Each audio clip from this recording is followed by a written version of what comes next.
Ang Siquijor ay kilala bilang Isla del Fuego, ang isla ng apoy. Ngunit para kay Arturo, isang tuso at mapagmataas na real estate agent mula sa Maynila, ang isla ay wala pang kwenta kundi isang lupain na puno ng ginto at oportunidad. Hindi siya naniniwala sa mga kwento ng kulam, barang o mga engkanto. Para sa kanya, ang takot ay para lamang sa mga taong walang pera at edukasyon. Dala ang kanyang mamahaling suit at sapatos na balat, tinuntun ni Arturo ang bulubunduking bahagi ng Lazi. Ang layunin niya, piliting pirmahan ni Tandang Selmo ang papeles ng paglilipat ng lupa. Ang lupang kinatatayuan ng dambuhalang puno ng balete at ang maliit na kubo ng matanda ay ang huling piraso para sa itatayong luxury resort. Matanda, wag na natin itong pahabain, wika ni Arturo. Ito ang tseke. Mas malaki pa ito sa kikitain mo sa buong buhay mo. Pirmahan mo na ito at umalis ka na rito. Si Tandang Selmo ay hindi lumingon. Nakaupo ang matanda sa harap ng isang maliit na palayok na may kumukulong itim na likido. Ang lupang ito ay hindi sa akin. Ito ay pagmamay-ari ng mga nauna sa atin, mahinang sagot ni Selmo. At ang mga nauna sa atin ay hindi tumatanggap ng papel na may sulat ng tao. Kalokohan, sigaw ni Arturo, sabay bagsak ng tseke sa mesa. Kung ayaw mong makuha ito sa mabuting usapan, kukunin ko ito sa batas. Bukas na bukas, may darating ditong mga bulldozer. Sisirain namin itong kubo mo. At ang punong yan. Tumayo si Selmo. Sa unang pagkakataon, tinignan niya si Arturo. Isang maliit na kawayang lalagyan ang hawak ng matanda. Isang baul-baul. Ang bawat yabag mo sa lupang ito ay may katumbas na bilang, Arturo. Ang bawat salitang binitawan mo ay magiging uod sa iyong dila. Hindi mo kailangan ang batas ng tao dahil ang batas ng kalikasan ang darating sa iyo. Tumawa si Arturo, isang tawang puno ng pangunutya, bago lumabas ng kubo at bumalik sa kanyang inuupahang kwarto sa bayan. Kinagabihan, habang nag-aayos ng kanyang mga gamit sa hotel, nakaramdam si Arturo ng kakaibang kati sa kanyang kanang balikat. Inisip niya na baka kagat lamang ito ng surut o lamok mula sa bundok. Ngunit habang kinakamot niya ito, ang kati ay hindi nawawala. Sa halip, ito ay tila gumagapang pababa sa kanyang braso, paakyat sa kanyang leeg. Humarap siya sa salamin at hinuad ang kanyang polo. Wala siyang nakitang pantal. Ang kanyang balat ay makinis at maputi. Pero ang pakiramdam, tila may libo-libong maliliit na paa na naglalakad sa ilalim mismo ng kanyang balat. Isang tunog ng pagkatok ang narinig niya mula sa loob ng kanyang cabinet. Nang buksan niya ito, wala siyang nakita kundi ang kanyang mga damit. Pero nang hawakan niya ang kanyang paboritong jacket, isang dambuhalang kulisap ang mabilis na gumapang mula sa bulsa nito at pumasok sa ilalim ng kama. Pesting isla to, mura ni Arturo. Uminom siya ng gamot sa allergy at sinubukang matulog. Ngunit sa kanyang panaginip, nakita niya si Tandang Selmo. Ang matanda ay nakatayo sa dulo ng kanyang kama, hawak ang baul-baul. Binuksan ni Selmo ang takip nito at mula sa loob, lumabas ang isang itim na usok na binubuo ng milyon-milyong bubuyog, langaw at mga insektong hindi pa niya nakikita. Ang mga ito ay dumiretso sa kanyang bibig, ilong at tenga. Nagising si Arturo na hinihingal. Ang kanyang buong katawan ay basang-basa ng pawis. At ang kati ay naging hapdi. Ikalawang araw. Sinubukan ni Arturo na magtrabaho, ngunit hindi siya makapag-focus. Ang pakiramdam na may gumagapang sa loob ng kanyang katawan ay naging mas matindi. Sa bawat paglunok niya, parang may kung anong matigas na bagay na nakabara sa kanyang lalamunan.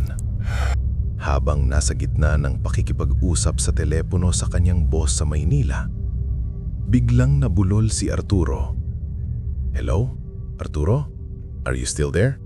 Tanong ng boses sa kabilang linya. Hindi nakasagot si Arturo. Naramdaman niya ang isang matinding pag-alsa sa kanyang pisngi. Sa harap ng kanyang laptop camera, nakita niya ang sarili. Ang kanyang kanang pisngi ay tila may buhay. Isang umbok na gumagalaw-galaw. Dali-dali siyang tumakbo sa banyo. Dumura siya sa sink. Sa halip na laway, ang lumabas sa kanyang bibig ay isang kumpol ng itim na buhok na nababalot na malapot na sipon. At sa gitna ng buhok ay isang buhay na uod ng langaw. Nanlisik ang mga mata ni Arturo sa takot. Kinuha niya ang kanyang toothbrush at sinubukang linisin ang kanyang dila. Mulit lalong dumami ang lumalabas. Ang bawat ubo niya ay may kasamang maliliit na itim na salagubang. Hindi ito totoo. Hindi ito totoo. Bulong niya. Hinubad niya ang kanyang t-shirt at doon niya nakita ang tunay na lagim. Ang kanyang tiyan ay puno ng mga asul na ugat na tila gumagalaw. Ang mga ugat na iyon ay hindi dugo. Iyon ay mga alupihan na nasa ilalim ng kanyang balat. Naglalakbay mula sa kanyang puson patungo sa kanyang dibdib. Ikatlong araw. Hindi na nakalabas ng kwarto si Arturo. Ang amoy sa loob ng hotel room ay naging amoy ng isang abandonadong sementeryo. Ang puting bedsheet ay puno ng mga mantsa ng maitim na dugo at mga patay na insekto. Ang bawat butas sa katawan ni Arturo, ang kanyang mga tenga, ilong at maging ang mga gilid ng kanyang mga kuko ay naging labasan ng mga uod. Ang kanyang mga mata ay namumula na rin dahil may mga maliliit na gagamba na naghahabi ng sapot sa kanyang mga pilik mata habang siya ay natutulog. Narinig ni Arturo ang tunog ng sarili niyang buto na tila binabali. Tinignan niya ang kanyang binti. Isang malaking uod, kasing laki ng daliri ng tao, ang pilit na lumalabas mula sa loob ng kanyang hita. Ang balat niya ay pumutok at sa halip na dugo ang lumabas ay isang pulutong ng mga itim na langgam na nagsimulang kainin ang kanyang sariwang laman. "Tandang Selmo!" Pagmamakaawa ni Arturo, bagamat wala ang matanda. "Patawad! Patawad!" Ngunit ang sumpa ng barang ay hindi isang bagay na madaling bawiin.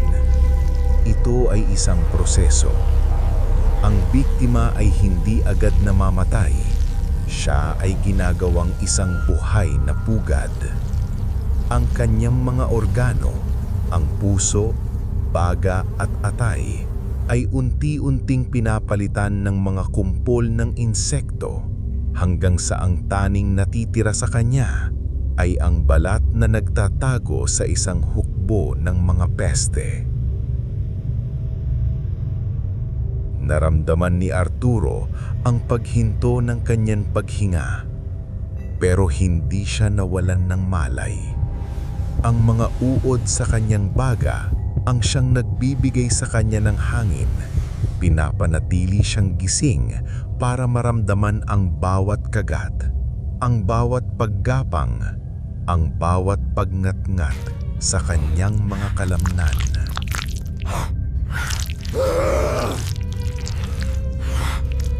Sa huling lakas na mayroon siya, gumapang si Arturo palabas ng hotel. Sa bawat paggalaw niya, may mga nahuhulog na insekto sa sahig. Ang mga tao sa lobi na nakakita sa kanya ay sumigaw sa takot. Wala nang makapagpigil sa kanya.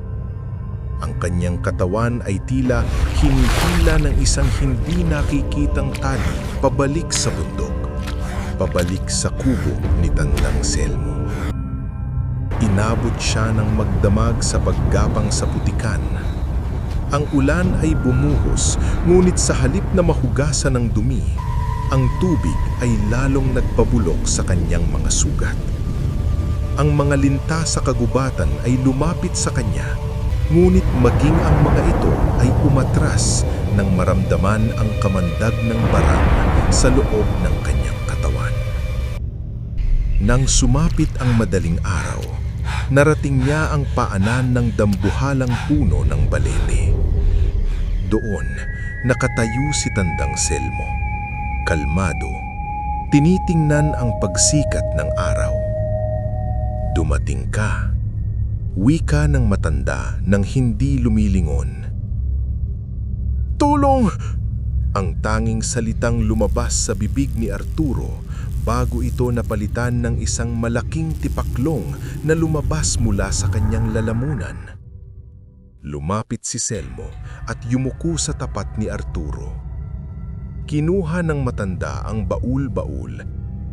Sabi ko sa iyo, Arturo, ang lupa ay hindi ibinibenta. Ang bawat pirasong kinuha mo sa iba ay kailamang bayaran ng sarili mong laman. Binuksan ni Selmo ang baul-baul. Sa loob nito, nakita ni Arturo ang isang maliit na manika. Ang manika ay nakasuot ng isang maliit na piraso ng tela. Isang piraso mula sa kanyang sariling suit na naiwan niya sa kubo noong unang araw. Kinuha ni Selmo ang isang mahabang karayom. Ito ang huling kabayaran, sabi ng matanda. Isinaksak ng matanda ang karayom sa mismong puso ng manika. Isang matinding sigaw ang kumawala sa lalamunan ni Arturo. Isang sigaw na hindi sa tao, kundi isang tunog ng milyong-milyong insekto na sabay-sabay na nagpagaspas ng pakpak. Ang kanyang balat ay biglang sumabog. Mula sa loob ng kanyang katawan, lumabas ang isang dambuhalang alon ng mga salagubang, ipis, alupihan, at uod. Ang kanyang mga buto ay gumuho, naging alikabok sa ilalim ng bigat ng mga insekto sa loob ng ilang segundo. Ang natira na lamang sa gitna ng putikan ay ang kanyang mamahaling suit at sapatos na balat. Wala ng laman, wala ng buhay. Kinuha ni Tandang Selmo ang tseke na nakadikit pa rin sa bulsa ni Arturo. Hinayaan niya itong malaglag sa kumukulong itim na likido sa kanyang palayok. Ang apoy ay hindi kumakain ng papel.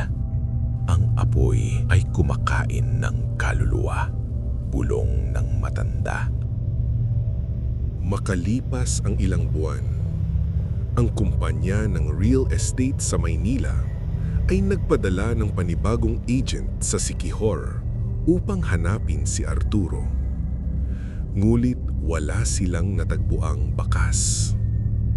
Ang hotel room ay malinis na, bagamat ang mga susunod na nanuluyan doon ay laging nagrereklamo tungkol sa naririnig na mahinang bulong at ang amoy ng asupre na hindi maalis-alis. Sa bundok ng Lazi, sa ilalim ng dambuhalang balete, may isang bagong uri ng insekto ang nakita ng mga lokal. Ito ay isang malaking salagubang na may marka sa likod na tila mukha ng isang taong sumisigaw sa takot. Sinasabi ng mga matatanda na kapag narinig mo ang paglipad ng insektong ito sa hating gabi, huwag kang titingin sa bintana. Dahil ang barang ay hindi tumitigil sa isang tao lamang. Ito ay naghahanap ng mga taong may pusong kasing tigas ng semento at kasing itim ng gabi.